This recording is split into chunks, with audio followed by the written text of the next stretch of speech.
Kembali lagi kita bersama dalam program pemahaman Alkitab pada sore hari ini dengan tema mengenali yang kudus dari Allah dari bacaan Markus 1 ayat 21 sampai yang ke-28. Namun sebelumnya saya akan memimpin kita dalam doa. Mari kita berdoa. Bapa kami yang di surga, kami mengucap syukur padamu karena kebaikan-Mu sungguh nyata dalam kehidupan kami, di mana Engkau telah menyertai kami dalam aktivitas kami hingga pada saat sore hari ini. Bapa yang baik, terima kasih juga untuk kesempatan yang Kau berikan pada kami, jemaat-jemaat-Mu, untuk sama-sama berPA pada sore hari ini. Kiranya Engkau memberi roh hikmat yang daripada Engkau, sehingga kami mengerti maksud dan kehendak-Mu melalui firman-Mu. Terima kasih ya Tuhan, dalam nama Tuhan Yesus Kristus kami ucap syukur, haleluya, amin. Baik Bapak Ibu Saudara, saya akan membacakan Alkitab bagi kita semua dari Markus 1 ayat yang ke-21 sampai yang ke-28. Markus 1 ayat 21 sampai yang ke-28. Yesus dalam rumah ibadat di Kapernaum.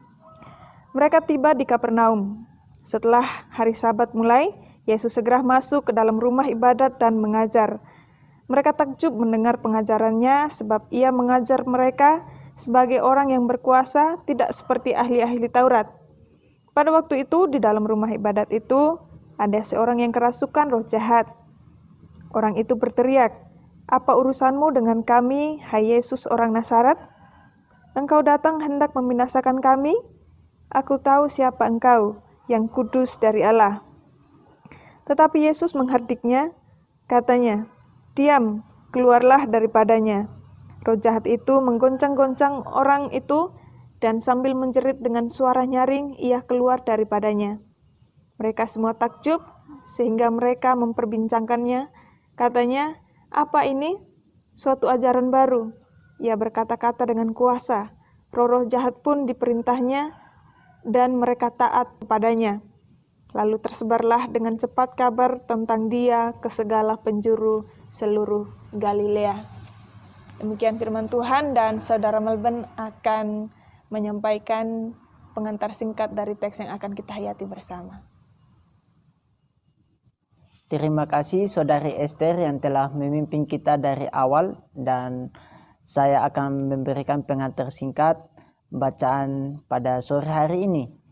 Injil Markus menggambarkan Yesus tidak menunda waktu untuk menjalankan misi Allah di tengah dunia. Setelah dipersiapkan menjalankan misi Allah, diawali dengan pembaptisan oleh Yohanes Pembaptis dan berpuasa di padang gurun, Yesus kemudian mencari murid-murid untuk melakukan pelayanan di Galilea. Di Kapernaum ada sinagog, tempat ibadah orang Yahudi. Ketika Sabat tiba, maka Yesus bersama rombongan masuk dalam rumah ibadah dan Yesus langsung mengajar di sana. Kepada pengajaran Yesus, mereka menjadi takjub karena ia mengajar sebagai seorang yang penuh dengan kuasa.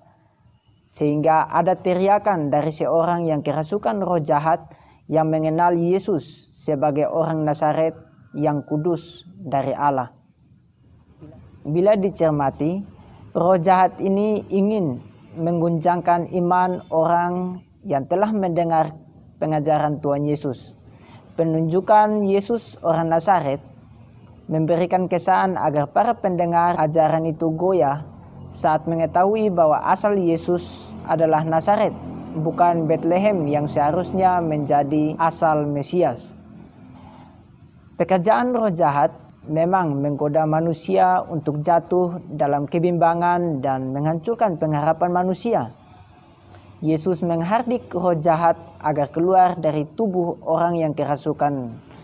Roh jahat tahu bahwa bagi roh jahat yang menguasai tubuh manusia adalah dibinasakan oleh Allah.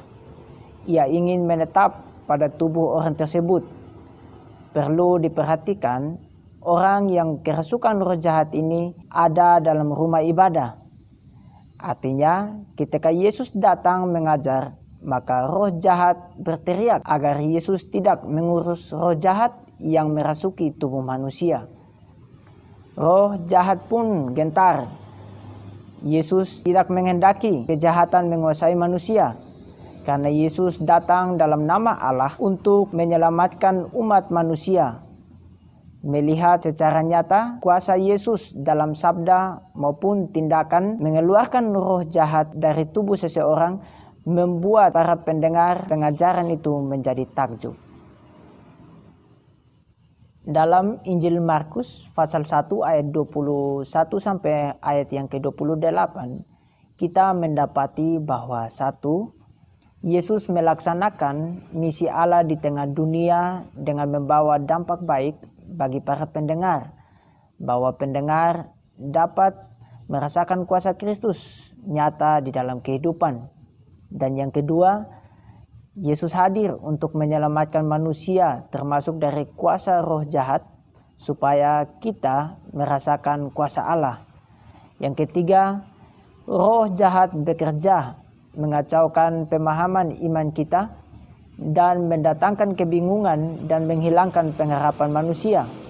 Dan yang keempat, roh jahat ada di sekitar kita, bahkan bisa ada di dalam rumah ibadat. Mereka mendengarkan pengajaran atau khotbah, hanya kagum ketika pengajaran atau khotbah disampaikan, tapi tidak melakukannya. Kelima, kuasa Yesus dapat dihayati oleh para pendengar firman Allah. Mereka yang menghayati tidak tergoyahkan imannya oleh roh jahat, namun justru punya semangat berkarya dengan turut melakukan pekerjaan Yesus. Demikian pengantar singkat yang dapat saya sampaikan, dan kita akan berdiskusi melalui grup info GKI Tegal Rejo dengan beberapa pertanyaan diskusi. Selamat berPA, Tuhan Yesus memberkati.